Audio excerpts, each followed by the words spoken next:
तो स्टूडेंट्स हम बात कर रहे थे क्वेश्चन नंबर 21 22। ओके, हमने जो केमिकल पोटेंशियल की जो इक्वेशन लिखी वो हमने इफ़ेक्टिव कंसंट्रेशन की फॉर्म में लिखी। तो अब हम एक्टिविटी जो है इफ़ेक्टिव कंसंट्रेशन ए आई जो है उसका एक्सप्रेशन आपने पढ़ा है, जो कि होता है आपका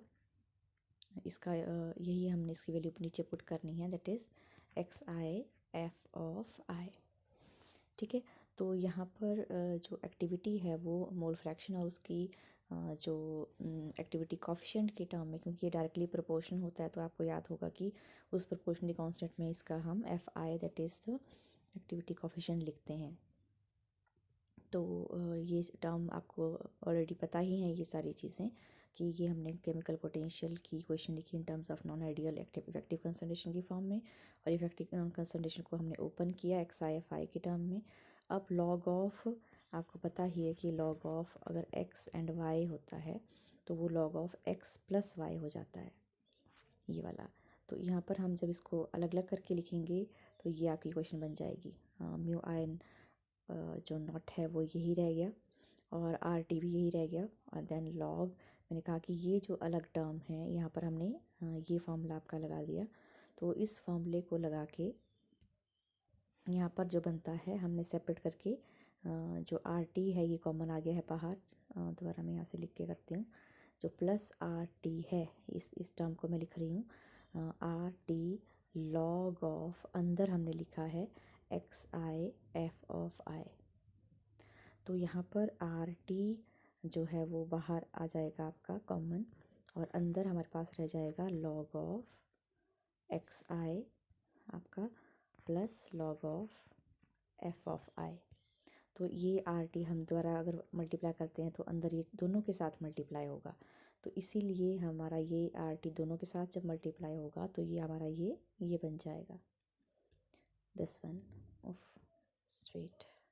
दिस वन। तो यहाँ पे ये हो गया आपका X R T log of X I, then R T log of F of I. नीचे हमने लिखा है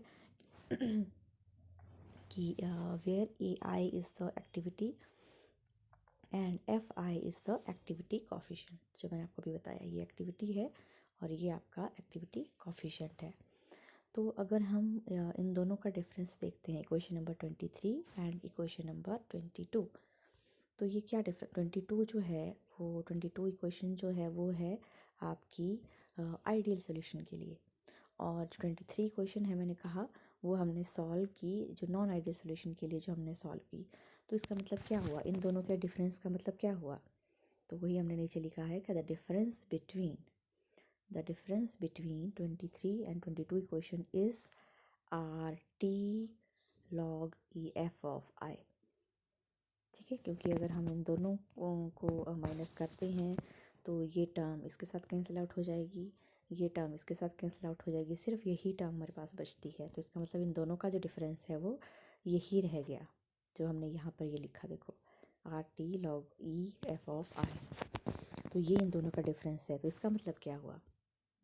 हाँ, तो इट मीन्स कि which is equal to the difference in, next line में हमने लिखा है this one, which is equal to the difference in the free energy change occur by the addition of or removal of 1 gram ion of the ionic species from a large volume of real and dilute solution।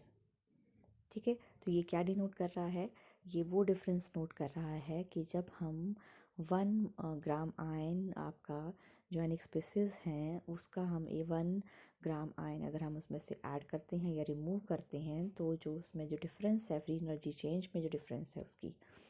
ठीक है, तो उसकी free energy change में जो difference है वो उसको ये उस चेंज को ये डिनोट करता है by R T log E F of I में।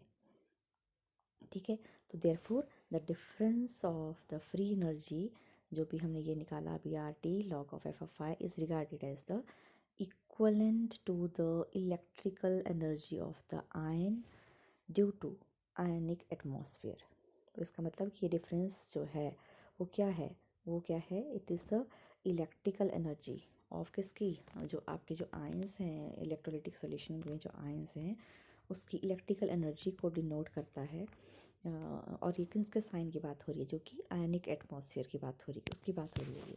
ठीक है, तो हमने ये रिलेशन उसके लिए निकाला कि जो आपकी इलेक्ट्रिकल एनर्जी है, क्योंकि हम यहाँ पर चेंज की बात कर रहे हैं ना, तो जो आपका चेंज इन फ्री एनर्जी है वही तो आपकी इलेक्ट्रिकल एनर्जी होगी उस आयन की, जो आयनिक एटमॉस्फेयर में। तो यही हमने निकालना था, तो ये हमारा निकल गया। दैट अब यहाँ पर हम क्या करेंगे कि आपका जो लेफ्ट हैंड साइड में जो आपकी क्वेश्चन नंबर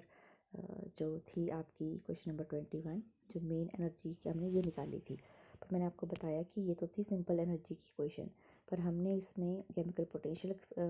आपका की जो वेरिएशन है आपका एनर्जी में, और जो चेंज है, चेंज के लिए, जो उस एनर्जी के चेंज के लिए और उसके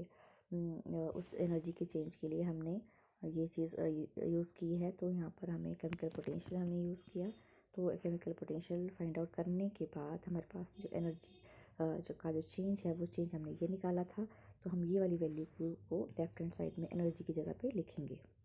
ठीक है, तो फ्री एनर्जी चेंज क्योंकि हमने ये निकाला which is R T log of E F of I, तो ये हम यहाँ पर पुट कर देंगे इसी क्वेश्चन में इंस्टेड ऑफ ई, और फिर हमारी क्वेश्चन ये बन जाती है। यहाँ पर देखो लेफ्ट हैंड साइड में मैंने R T log E F of I लिख दिया, किसकी जगह पे, ई की जगह पे, इसकी जगह पे मैंने लिख लिया, क्योंकि ये तो थी आपकी जस्ट हमने डायरेक्ट आपकी एनर्जी जो लिखी थी, पर हमारी जो चेंज इन एनर्जी हमने लिखा यहाँ पर आगे, जो फ्री एनर्जी चेंज हमने लिखा, तो फ्री एनर्जी चेंज की वैल्यू हमने ये निकाली, तो इसलिए हमें ई की जगह पे ये लिखना पड़ेगा। तो ये हमने इसकी जगह पे लिख लिया है ये वाली वैल्यू, और राइट हैंड साइड में आपकी यही वही वैल्यू रह गई, और इसको रीअरेंज किया तो ये हमारे पास ये इक्वेशन आ गई है। तो आपको एक क्वेश्चन मैंने कहा कि अगेन आपका क्वेश्चन फिज़िकल सिग्निफिकेंस ऑफ के नाम से आ सकता है, डिपाई लेंथ के नाम से आ सकता है, या फिर आपका जो electrical energy of the ion, इसके फॉर्म में आपको क्वेश्चन आ सकता है।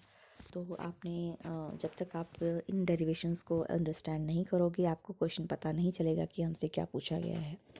राइट। तो इसको आपने अंडरस्टैंड करके पूरी इक्वेशन को, जो हमने स्टार्टिंग से डिवाई हकल थ्योरी किया और आज यहाँ तक हमने ये जो किया टिल दिस एक्सप्रेशन, हमारा ये एक ही टॉपिक बनता है। तो यहाँ तक ये पूरा टॉपिक अगर ज़्यादा मार्क्स के लिए आएगा तभी आपने यहाँ तक करना है, या फिर मैंने आपको बताया था कि लास्ट आपने जो एक्सप्रेशन डिराइव किया है जो आपके डिफरेंशियल इक्वेशन को सॉल्व करके जो हमने किया था, वहाँ तक ही आपको ये करना है।